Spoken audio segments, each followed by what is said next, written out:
Hello friends, आज हम chapter आज हम चैप्टर 1 यूनिट एंड डायमेंशन के मल्टीपल चॉइस क्वेश्चंस का सॉल्यूशन करेंगे। ये क्वेश्चंस HSBT एग्जामिनेशन के लिए बहुत इम्पोर्टेंट हैं। So let us proceed to our first question. Our first question is the full form of MKS unit is, option A is centimetre, gram, second, option B is foot, pound, second, option C is metre, kilogram, second and option D is none of above. हमारे पास जो system of unit है वो क्या है, 4 types के होते हैं। First one is FPS system, second is CGS system, third is MKS system and fourth is SI system. तो अभी ये जो हमारे पास सिस्टम दिए गए हैं, इसमें हम इसके फॉर्मेट को एक बार देख लेते हैं कि जो हमारे पास फर्स्ट लेटर है वो डिनोट करता है बेसिकली लेंथ को,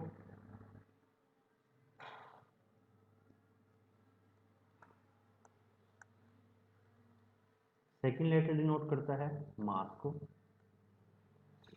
और जो थर्ड लेटर है वो डिनोट करता है हमारा टाइम को। अब आप देखिए हमारे पास ये तीनों ही, जब हम मैकेनिक्स की बात करते हैं, क्लासिकल मैकेनिक्स की बात करते हैं, तो हमारे पास ये तीनों ही क्या होते हैं, फंडामेंटल क्वांटिटीज हैं। आपसे एक क्वेश्चन इस तरह से पूछा जा सकता है कि what are the 3 fundamental quantities, तो आप इन तीनों का नाम लिख सकते हैं। तो पर हमारा क्वेश्चन यहाँ पे क्या है, MKS सिस्टम के बारे में पूछा गया है। तो इसमें MKS सिस्टम में हम लेंथ को मीटर, मास को किलोग्राम और टाइम को सेकंड में क्या करते हैं, मेजर करते हैं। तो इस क्वेश्चन के लिए हमारा राइट आंसर जो है वो क्या है, ऑप्शन सी। मैं इसको हाईलाइट कर देता हूँ।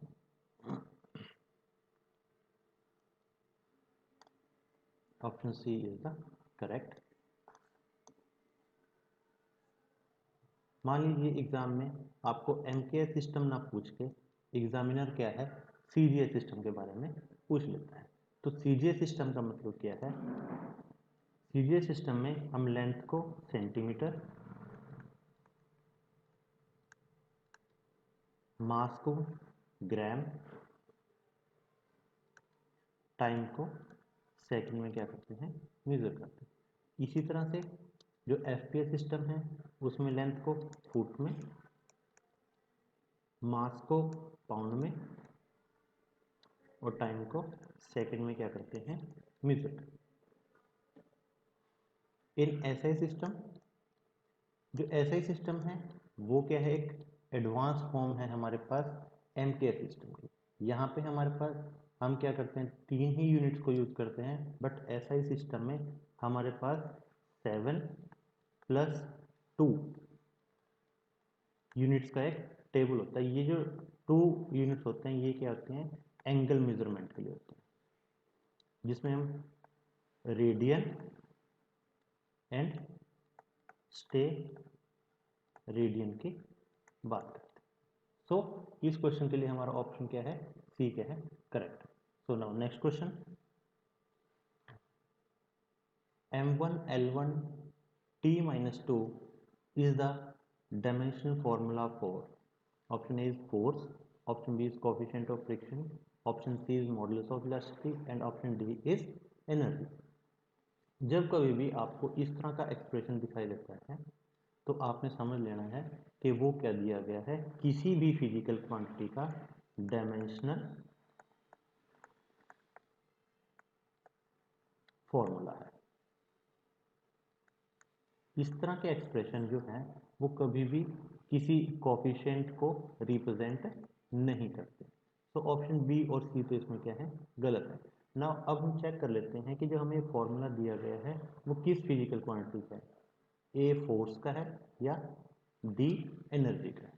तो हमारा फॉर्मूला दिया गया है M1 L1 T-2।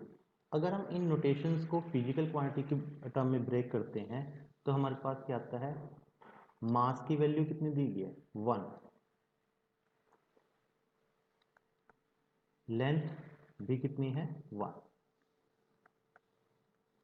और टाइम की जो पावर दी गई है वो कितनी दी गई है 2 दी गई है, पर माइनस में, तो उसको हम लेंथ के डिनोमिनेटर में लिख लेते हैं। अगर हम लेंथ की मेजरमेंट हम करते हैं, लेंथ को हम डिस्टेंस भी बोल देते हैं और डिस्प्लेसमेंट भी। तो अगर हम इन डिस्प्लेसमेंट यहाँ पे कंसीडर करते हैं तो ये क्वांटिटी हमारे पास क्या बन जाती है, acceleration. And mass into acceleration किसका फॉर्मूला होता है, फोर्स का। तो इस जो m1L1T-2 हमें फॉर्मूला दिया गया है, ये किसका फॉर्मूला है, फोर्स का फॉर्मूला। मैं इसको हाईलाइट कर देता हूँ। तो हमारा आंसर इस क्वेश्चन के लिए क्या है, option A. Option A is the right answer. Okay, so now next question. Ampere is the unit of Ampere is the unit of A force, B mass, C electric current and option D is time। जो हमारे पास electric ampere है वो किसका unit होता है, electric current का क्या होता है, यूनिट होता है। इसका हमारे पास करेक्ट ऑप्शन क्या है, option C is the right answer for this question. इसको हाईलाइट। इसके साथ ही मान लीजिए आपसे इलेक्ट्रिक एम्पियर का ना पूछ के, इलेक्ट्रिक करंट का यूनिट ना पूछ के आपसे मास और फोर्स का यूनिट पूछ लिया जाता है तो हम उसको भी साथ साथ ही लिख लेते हैं। जो फोर्स है उसका यूनिट क्या होता है, न्यूटन। मास का यूनिट होता है किलोग्राम। इसको ग्राम में भी लिख लेते हैं, बट हम ऐसा सिस्टम में इसको किलोग्राम में या एम के सिस्टम में इसको किलोग्राम में यूज करते हैं। टाइम का यूनिट हमेशा हम क्या लेते हैं, सेकेंड। ठीक, तो इस क्वेश्चन के लिए हमारा राइट आंसर क्या है, option C. Now next question. Radian per second is the unit of, option A is angular displacement, option B is angular velocity, option C is angular acceleration, option D is angular moment. अब यहाँ पे देखिए, यहाँ पे हमें radian पर second दिया गया है। आपने एक चीज ध्यान रखनी है कि जब भी यूनिट रेडियन की फॉर्म में पूछा जाता है तो इसका मतलब क्या है कि हम सर्कुलर मोशन की क्या कर रहे हैं, बात कर रहे हैं। किसकी बात कर रहे हैं, सर्कुलर मोशन की बात कर रहे हैं। तो बिकॉज सर्कुलर मोशन में हम जो डिस्प्लेसमेंट की मेजरमेंट करते हैं वो किससे मेजर करते हैं, एंगल से, दैट इज थीटा। तो हमसे यहाँ से पूछा गया है जो एंगल का यूनिट होता है वो क्या होता है, रेडियन। यहाँ पूछा गया है radian per second, radian per second. तो मतलब हमारी डिस्प्लेसमेंट क्या है, थीटा,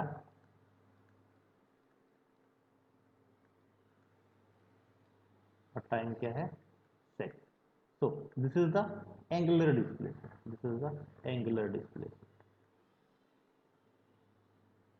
एंगुलर डिस्प्लेसमेंट। सो हमारे पास अभी डिस्प्लेसमेंट बाय टाइम ये क्या होता है, वेलोसिटी। अगर हम लीनियर मोशन में बात करते हैं तो ये होता है हमारा वेलोसिटी। अब हमारे पास एंगुलर डिस्प्लेसमेंट है तो ये क्या होगा, एंगुलर वेलोसिटी। ये क्या होगा हमारा, एंगुलर वेलोसिटी। तो इस क्वेश्चन के लिए हमारा ऑप्शन बी क्या है, correct. That is radian per second is the unit of angular velocity. मैं इसको हाईलाइट कर देता हूँ।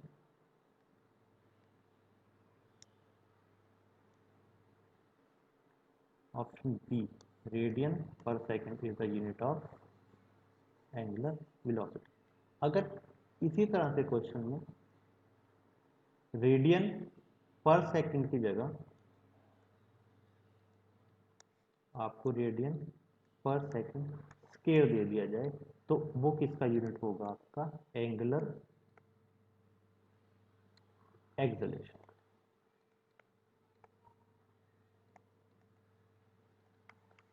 Okay, so now next question. What is the unit for measuring the amplitude of sound? जो हमारी साउंड होती है उसका एम्पलीट्यूड मेजर करने के लिए कौन सा यूनिट हम यूज करते हैं? Option is decibel, option B is coulomb, option C is hertz and option D is newton. जब भी साउंड का हम मेजरमेंट करते हैं तो उसके लिए हम यूनिट यूज करते हैं डेसिबल। तो इसके लिए ऑप्शन ए क्या है? करेक्ट है।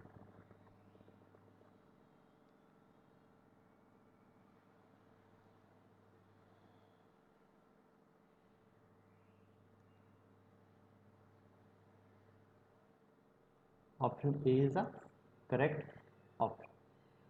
इसके साथ ही हमें जो ये यूनिट दिए गए हैं हम इनकी बात कर लेते हैं। कूलम जो यूनिट ये है वो यूनिट है चार्ज का। जो हर्ट्ज है, हर्ट्ज से हम फ्रीक्वेंसी मापते हैं। फ्रीक्वेंसी का जो यूनिट होता है वो क्या होता है? हर्ट्ज होता है। और जो न्यूटन है वो यूनिट है फोर्स का। और इस क्वेश्चन में हमसे साउंड का एम्पलीट्यूड के यूनिट की बात की गई है, तो इसके लिए हमारे पास ऑप्शन ए क्या है? करेक्ट है। इसको हाईलाइट कर लेते हैं। Okay, now next question. Light year is the unit of, light year is the unit of, light year किसका यूनिट होता है? टाइम का, डिस्टेंस का, मास का, या किसी का भी नहीं। अब देखिए अगर हम यहाँ पे देखते हैं ईयर तो इससे हमें कंफ्यूजन हो जाती है कि ये एक क्या होगा? टाइम का यूनिट होगा। बट जो लाइट ईयर है वो किसका यूनिट होता है? डिस्टेंस का यूनिट होता है।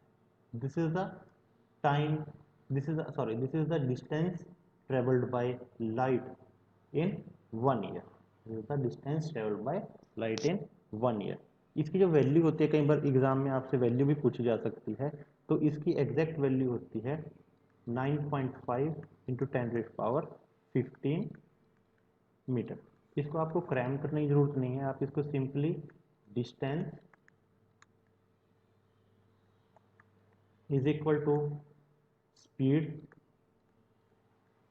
इंटू टाइम के फॉर्मूले से आप क्या है इसको सॉल्व कर सकते हैं। जो स्पीड ऑफ लाइट होती है वैक्यूम में अगर हम बात करें 3 × 10⁸, और अगर हम 1 ईयर के टोटल टाइम ड्यूरेशन की बात करते हैं वो क्या होता है हमारे पास? 365.25 डेज। हमारा वन जो डे होता है उसका टोटल आवर्स होता है 24। एक आवर में हमारे पास 60 मिनट होते हैं और 1 मिनट में हमारे पास 60 सेकेंड होते हैं। जब इन सभी की हम कैलकुलेशन कर लेते हैं तो हमारे पास आंसर आ जाता है 9.5 इंटू 10⁻15। तो इस क्वेश्चन के लिए हमारे पास जो करेक्ट ऑप्शन है वो क्या है? Option B.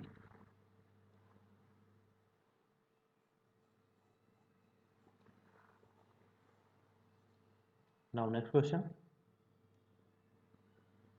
The dimension formula, the dimension formula for kinetic energy is same as that of force, pressure, work and momentum। इस क्वेश्चन में पूछा गया है कि जो काइनेटिक एनर्जी का डायमेंशन फॉर्मूला है वो किस जैसा होता है। तो काइनेटिक एनर्जी जो हमारी है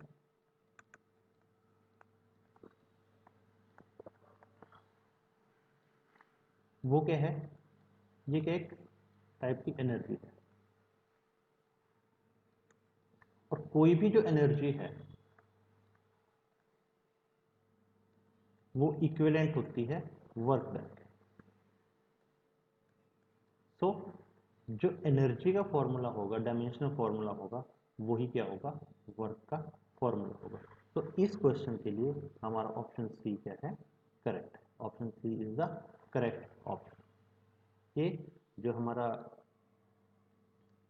एनर्जी का डायमेंशन फॉर्मूला है वो किसके इक्वल होता है? वर्क के डायमेंशन फॉर्मूला के इक्वल होता है। So now next question, question number 8। The nanometre is equal to, इस क्वेश्चन में पूछा गया है कि जो नैनोमीटर है वो किसके इक्वल होता है?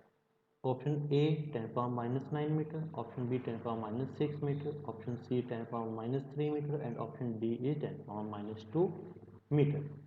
ये देखिए हमारे पास जो हम लिखते हैं, जैसे किलो लिख लिया हमने, तो किलो क्या है, एक प्रीफिक्स है। प्रीफिक्स क्या होता है, जो किसी भी क्वांटिटी के से पहले लगाया जाता है और उसकी वैल्यू क्या कर देता है, चेंज कर देता है। मान लीजिए हम किलो ग्राम लिख देते हैं। किलोग्राम का मतलब क्या होता है, 1000 ग्राम। तो इसी तरह से नैनो भी हमारा क्या है, एक प्रीफिक्स। नैनो क्या है, हमारा प्रीफिक्स है। और इस प्रीफिक्स की वैल्यू देती है 1 नैनोमीटर। पूछा गया आपसे 1 nanometre is equal to 10⁻⁹ metre. 1 nanometre is equal to 10⁻⁹ metre. So right answer is option A. इसके साथ ही जो 3 ऑप्शन दिए गए हैं हम उनके बारे में डिस्कस कर लेते हैं। जो 10⁻⁶ होता है, this is equal to micro. ये सिंबल होता है इसका, माइक्रो का सिंबल ये होता है, इसको हम लिखते हैं micro, micrometre. This is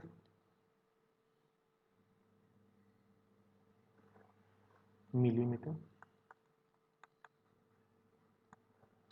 and this is centimetre. So option A is the correct answer for this question.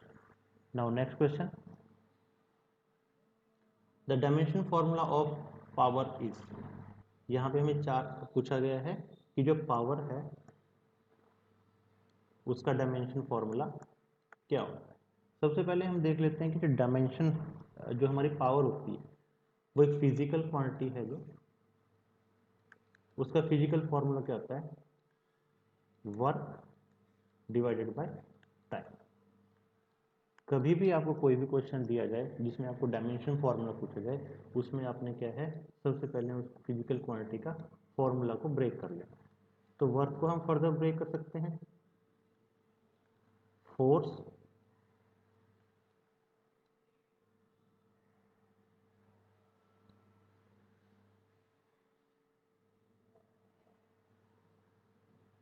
Into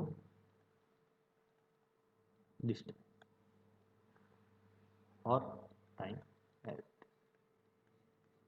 तो अब आप इनका फॉर्मूला लिख सकते हैं। अगर आप फर्दर फोर्स को भी हम क्या है, ब्रेक कर सकते हैं, mass into acceleration into distance by time. Further break करना चाहते हैं तो फर्दर कर लीजिए, मास इंटू एक्सेलरेशन को हम लिख सकते हैं डिस्टेंस बाय टाइम स्केयर। एक टाइम हमारे पास यहाँ पे है, एक डिस्टेंस यहाँ। तो अभी इन सभी के जब हम जो सिंबल्स हैं अगर वो लिखते हैं तो हमारे पास आ जाता है M L L upon T. मैं इसको ऊपर ले लेता हूँ, M L L upon T Q. जब इसको लिखेंगे हम तो हमारे पास क्या बन जाएगा, M L square T minus 3। This is the dimensional formula for power. तो हमारा ऑप्शन बी क्या है, करेक्ट ऑप्शन। इसको हाईलाइट कर लेते हैं।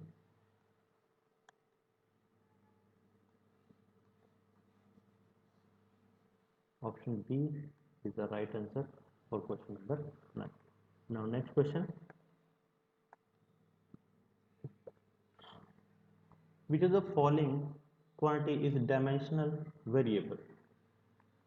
ये हमारे पास जो यहाँ पे दिया गया है डायमेंशनल वेरिएबल, हमारे पास 4 टाइप की क्वांटिटीज होती हैं dimensional variable, dimensional constant, dimensionless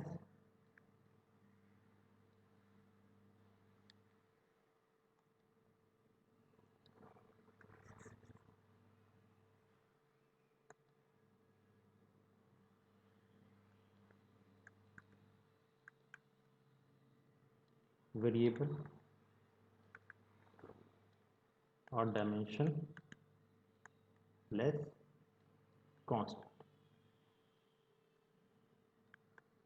देखिए यहाँ पे इनके नेम से ही पता चल रहा है कि ये क्वांटिटीज क्या है, किस तरह की। डायमेंशनल वेरिएबल का मतलब क्या है कि वेरिएबल क्वांटिटी हमारी कैसी है, वेरिएबल है, पर उसका क्या है, डायमेंशनल फॉर्मूला भी है।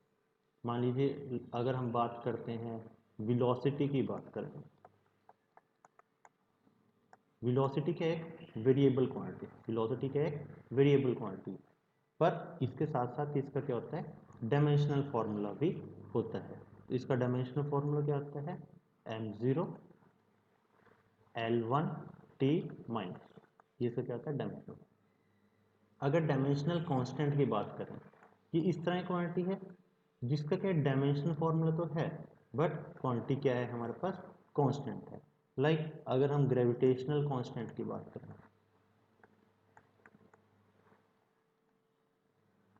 वो क्या है, डायमेंशनल कांस्टेंट।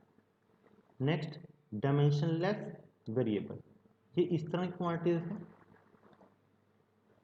जिसमें क्या है, डायमेंशन नहीं है, बट फिर भी क्या है, क्वांटिटी क्या है, वेरिएबल है, क्वांटिटी क्या है, वेरिएबल है। लाइक एंगल्स की बात अगर हम करें, जैसे थीटा की बात करें, फाई की बात करें, ये क्या है, हमारी डायमेंशनलेस वेरिएबल है, बिकॉज एंगल की वैल्यू क्या करती है, वेरी करती है, बट इनका कोई डायमेंशनल फॉर्मूला नहीं होता। Last one is dimensionless constant, मतलब क्वांटिटी क्या है, कांस्टेंट भी है और उसका कोई क्या है, डायमेंशनल फॉर्मूला भी नहीं। सो इस क्वेश्चन में हमसे पूछा गया है डायमेंशनल वेरिएबल। डायमेंशनल वेरिएबल हमारी क्या है, ऑप्शन ए क्या है हमारा करेक्ट आंसर है। वेलोसिटी क्या है, एक डायमेंशनल वेरिएबल है।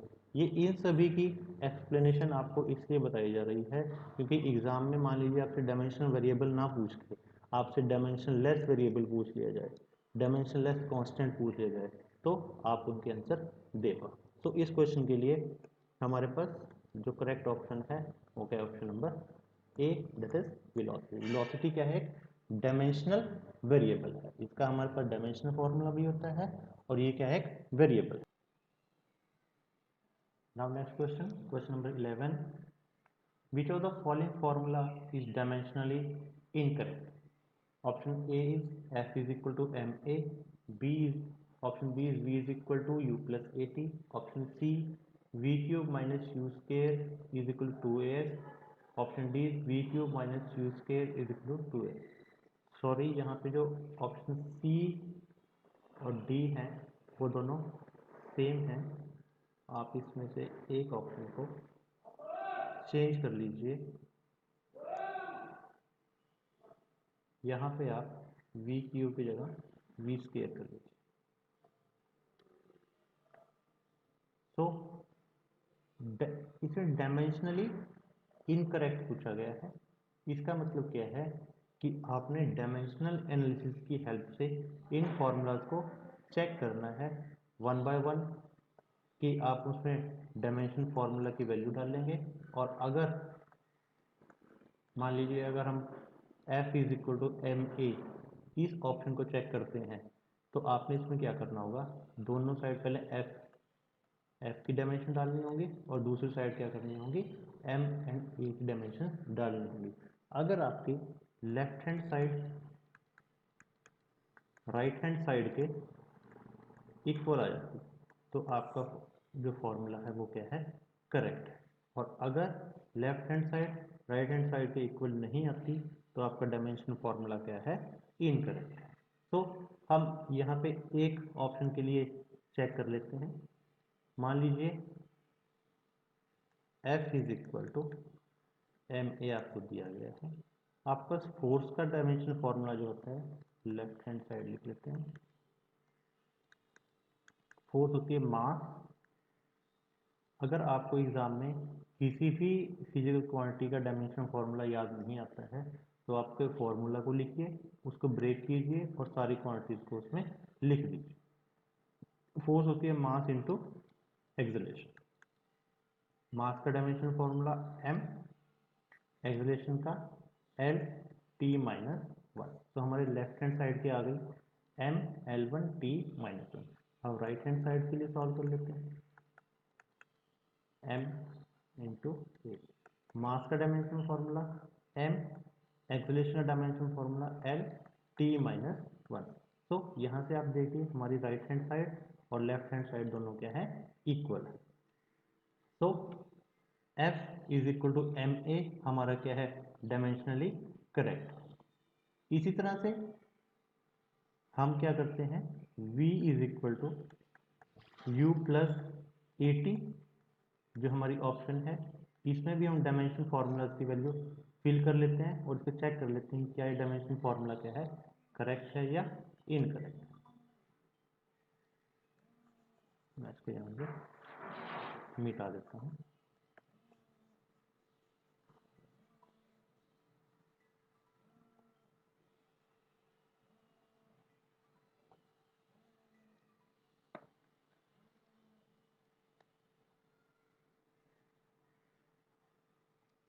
हमारी सेकंड ऑप्शन क्या है, V इज इक्वल टू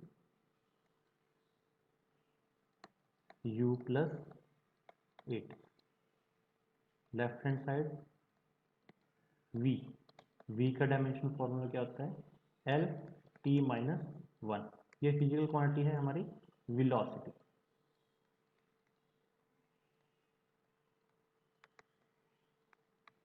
अब राइट हैंड साइड में वैल्यू डाल देते हैं, u प्लस एट। u का dimension formula, u and v दोनों के हैं वेलोसिटीज हैं। v से हम फाइनल वेलोसिटी और u से हम इनिशियल वेलोसिटी को फाइंड आउट। तो v का u का डायमेंशन फॉर्मूला भी क्या होगा, L T minus one plus A acceleration, acceleration का dimension formula L T minus two, time का डायमेंशन फॉर्मूला टी। तो जब हम इसको सॉल्व करते हैं, L T minus one plus L T minus one, तो डायमेंशनल एनालिसिस में हमने याद रखना है कि कभी भी L plus L to L नहीं होता। तो इसी तरह से अगर हम ये रूल यहाँ पे अप्लाई करते हैं तो हमारे पास क्या आ जाएगा, L T minus one which is equal to left hand side. So our right hand side is equal to right hand side. सो हमारा डायमेंशन फॉर्मूला ए भी करेक्ट है और बी भी क्या है, करेक्ट है। अगर हम इसी तरह से जो ऑप्शन सी है इसमें भी वैल्यूज डाल के देखते हैं तो ये हमारा फॉर्मूला क्या है, ये भी डायमेंशनली करेक्ट है। इसमें से आपका जो डायमेंशनली इनकरेक्ट फॉर्मूला है वो क्या है, ऑप्शन डी। ऑप्शन डी क्या है, इनकरेक्ट फॉर्मूला। आपने इसमें डायमेंशंस को डाल के चेक कर लेना है और एंड यू विल फाइंड कि ये फॉर्मूला जो है dimensionally incorrect. So option D is right answer for this question. Now next question,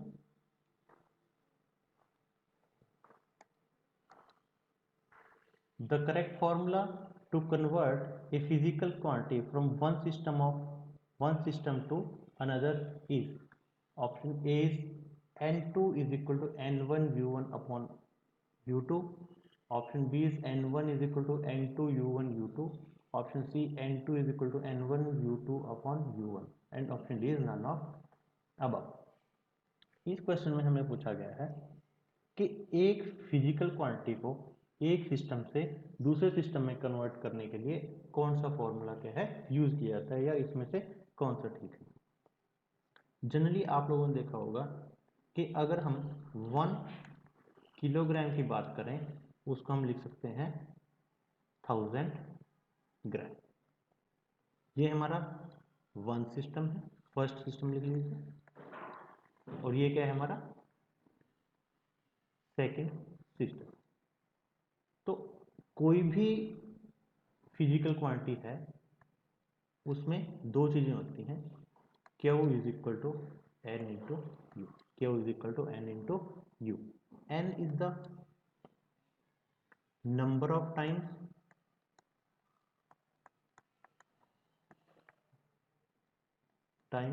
the base unit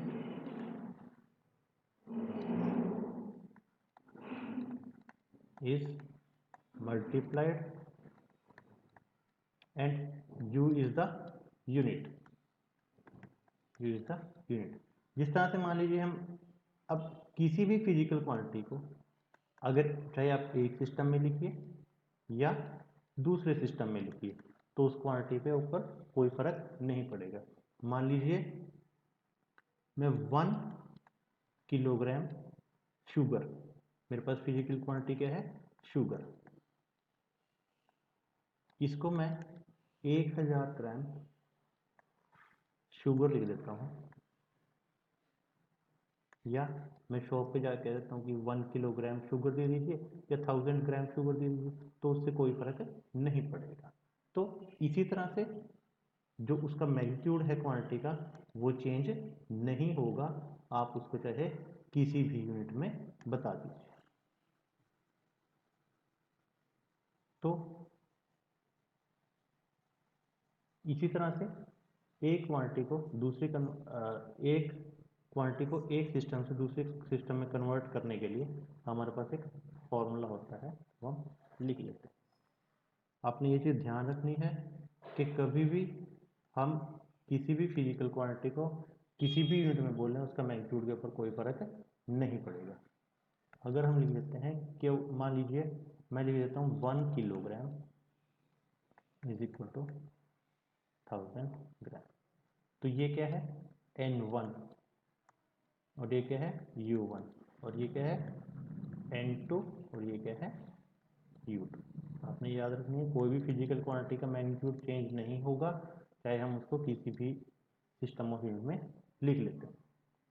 अब जनरली हमें ये तो पता होता है कि ये हमारे डेली रूटीन के यूनिट हैं कि 1 किलोग्राम 1000 ग्राम के इक्वल होता है, पर हमारे पास कुछ फिजिक्स में कुछ क्वांटिटीज ऐसी हैं जिसका हम डेली रूटीन में यूज़ नहीं करते, पर उनकी भी कन्वर्जन क्या है पॉसिबल है।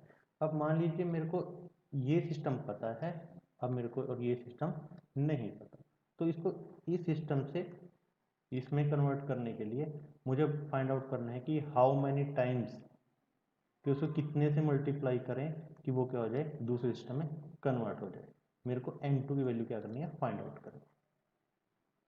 तो यहाँ से क्या आ जाएगा N1 U1, इसका हम ऐसे लिख सकते हैं N2 U2 is equal to N1 U1। तो हमने यहाँ से किसकी वैल्यू फाइंड आउट करनी है N2 के कितने बार कितने टाइम इसको मल्टीप्लाई करें, वो क्या आ जाएगा हमारे पास सेम।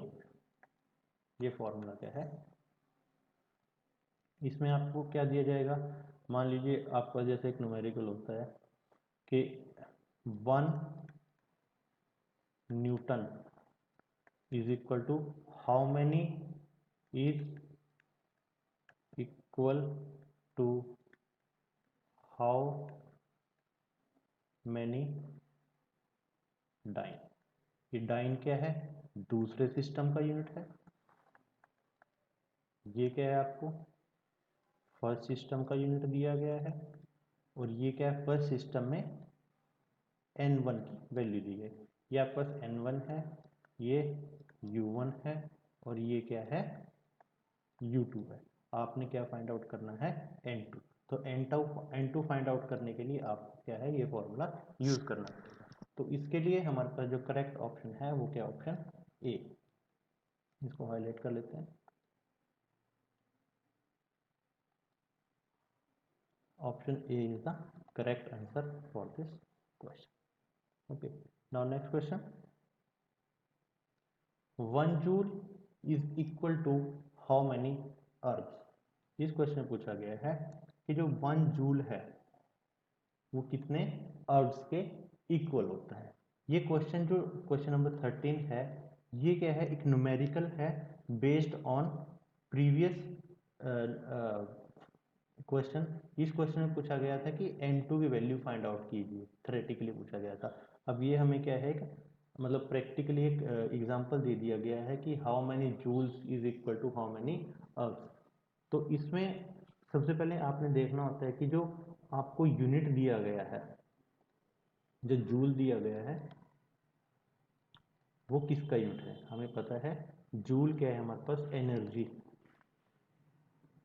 या वर्क का क्या होता है, यूनिट होता है। अब उसके लिए आपको उसके यूनिट्स का भी पता होना चाहिए, डायमेंशनल फॉर्मूला का पता होना चाहिए। वर्क का फॉर्मूला हम लिख लेते हैं, dimensional formula force into displacement. Force का dimensional formula m1 l1 t minus 2 और डिस्टेंस l। तो हमारे पास वर्क का डायमेंशनल फॉर्मूला होता है m1 l2 t minus 2। Joule और अर्क ये दोनों क्या हैं, एनर्जी के यूनिट्स।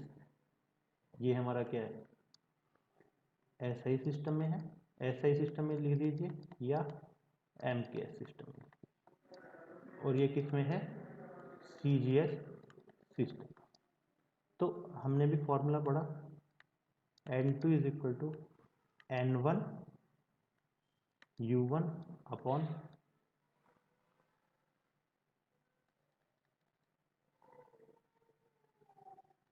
U2।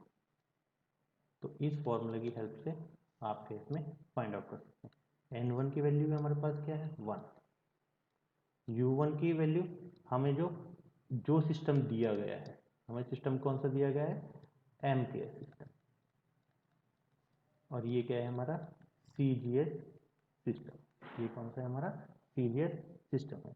इसमें इसको हम सॉल्व कर लेते हैं क्वेश्चन को पूरी तरह से, सो दैट कि आपके पास एग्जाम में कोई भी चीज़ पूछी जाए तो आप उसको सॉल्व कर पाओ। हमारे पास फॉर्मूला क्या आ गया, N2 is equal to N1 U1 upon U2। हमारे पास तीन फंडामेंटल क्वांटिटी होती है, मास, लेंथ और टाइम। तो N1 M1 L1 T1। M1 L1 T1 इसलिए लिखा गया क्योंकि ये सिस्टम 1 के यूनिट्स है। और सिस्टम 2 की बात करें तो M2 L2 T2, ये क्या है, सिस्टम 2 से। अब हमारा डायमेंशन फॉर्मूला था कि वो था M1 L2 T माइनस 2। जो आपको फिजिकल क्वांटिटी दी गई है उसके डायमेंशन फॉर्मूला में से आपको ये पैरामीटर्स यूज़ करने पड़ेंगे। तो मैं आपको बता देता हूँ किस तरह से। N1 M1A L1B T1C M2A L2B T2C। ये बेसिक है कि जब क्या है पावर सेम होती है तो हम बेस को क्या कर लेते हैं, कंबाइन कर लेते हैं। तो हमारे पास क्या हो जाएगा, N1 M1 बाई M2 की power A, L1 by L2 की power B, T1 upon T2 की पावर C। तो हमारे पास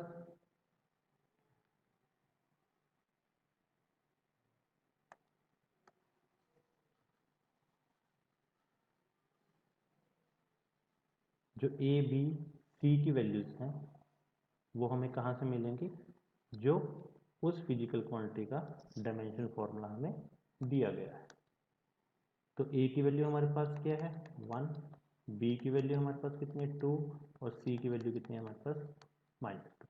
तो अब आप देखिए N1 की वैल्यू 1, M1 जो मैंने बताया था आपको, सिस्टम 1 क्या है हमारा, एम के एस है और सिस्टम 2 क्या है, सी जी एस।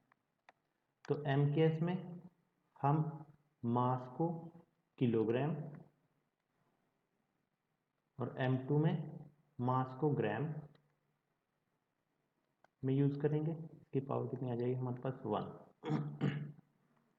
लेंथ को हम मीटर में यूज करेंगे और दूसरे सिस्टम में लेंथ को हम सेंटीमीटर में यूज करेंगे।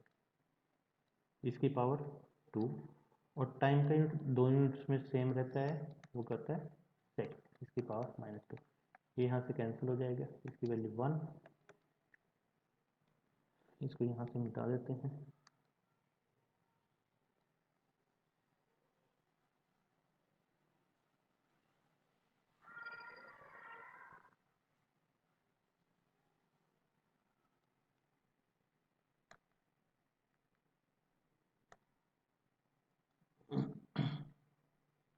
देखिए अब हम यहाँ से चेंज कर लेते हैं, या तो हम किलोग्राम को ग्राम में बना लें या ग्राम को हम किलोग्राम में बना लें। बट किलोग्राम को ग्राम में कन्वर्ट करना ज़्यादा इजी है, तो हम इसको लिख सकते हैं 1000 ग्राम बाय 1 ग्राम। ग्राम से ग्राम कैंसिल, पावर इसकी 1। 1 मीटर 100 सेंटीमीटर के इक्वल होता है। Centimetre centimetre cancel, power 2। ये हमारा आ गया था 1। तो हमारे पास आता है 1000 इंटू 100 का स्केयर दिया गया है, तो ये कितना हो जाएगा 10,000। तो ये हमारे पास कितना आ जाता है 10⁻7। तो हमारे पास N2 की वैल्यू कितनी आ गई 10⁻7। इसका मतलब क्या है 1 जूल इज इक्वल टू 10⁻7 अर्थ। तो इस क्वेश्चन के लिए जो हमारा राइट आंसर है वो क्या है, option A. Option A is the right answer for this question. इसको हाईलाइट कर लेते हैं। अगर आपसे एग्जाम में पूछ लिया जाता है कि क्वेश्चन को उल्टा करके भी दिया जा सकता है कि 1 erg is equal to how many joules, तो उसके लिए आपके पास ऑप्शन बी क्या होगा, ठीक होगा। Okay, now next question. The correct formula to write the physical quantity with magnitude and unit is। अभी लास्ट प्रीवियस क्वेश्चन में हमने देखा कि किसी भी फिजिकल क्वांटिटी को लिखने के लिए हमारे पास क्या होता है, करेक्ट फॉर्मूला क्या होता है, n इंटू यू। ये क्या है, कोई भी फिजिकल क्वांटिटी है।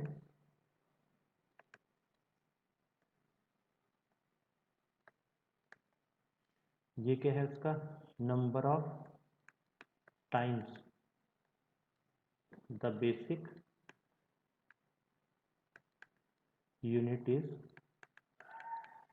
मल्टीप्लाइड। इसका मतलब क्या है अभी समझते हैं। और यू का मतलब क्या होता है, यूनिट। अब मान लीजिए मैं लिख देता हूँ 2 किलो। 2 किलोग्राम का मतलब क्या है कि जो बेसिक क्वांटिटी है उसको 2 बार मल्टीप्लाई किया गया है, किलोग्राम क्या उसका यूनिट है। तो इस क्वेश्चन के लिए हमारे पास ऑप्शन ए क्या है, करेक्ट है। Option A is the correct answer for this question कि किसी भी फिजिकल क्वांटिटी को रिप्रेजेंट करने के लिए उसका मैग्नीट्यूड और यूनिट की फॉर्म में लिखने के लिए ये फॉर्मूला हम क्या करते हैं, यूज करते हैं। Okay, now next question. Which of the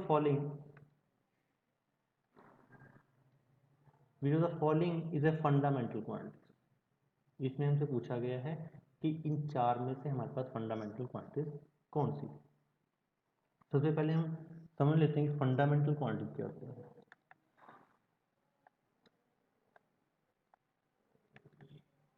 quantity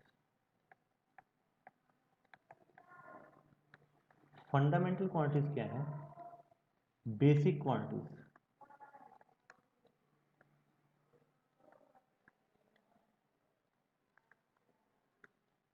जो क्या है, बेसिक क्वांटिटी है जिसको फर्दर विच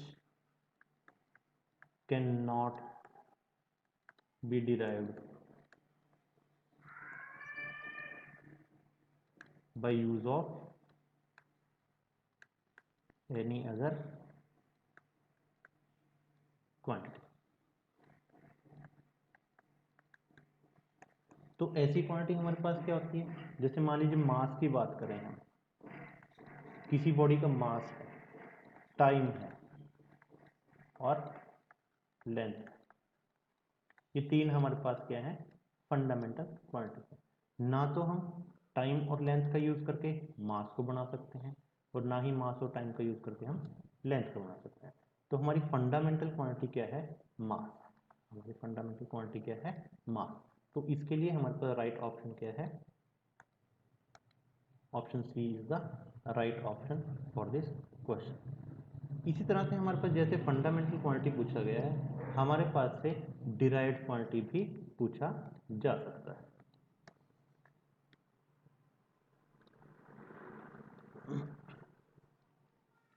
अगर आपसे डिराइव्ड क्वांटिटी पूछा जाता है, सॉरी इसका जो हाईलाइट था वो क्या, ये हमारा क्वेश्चन का आंसर क्या है, सी है। अब मान लीजिए आपसे डिराइव्ड क्वांटिटी के बारे में पूछ लिया जाता है। डिराइव्ड क्वांटिटी का मतलब क्या है, which the quantity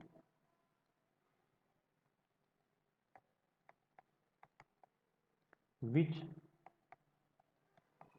can be derived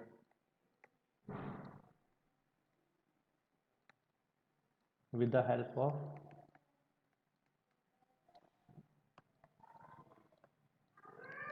fundamental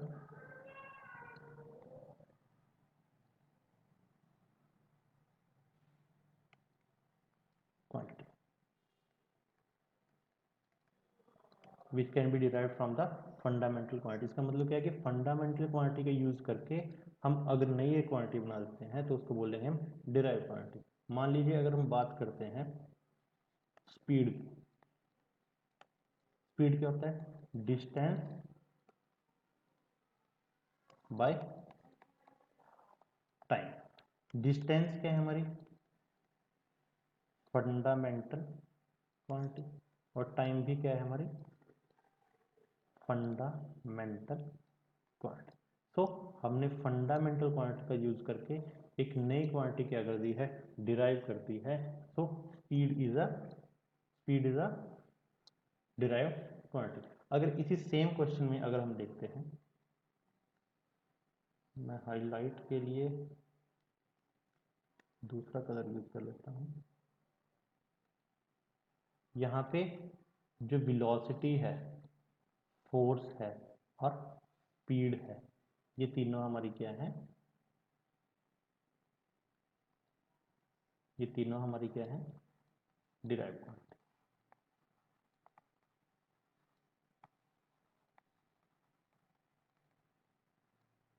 तीनों क्या है, डिराइव क्वांटिटी। बट मास हमारी क्या है, फंडामेंटल।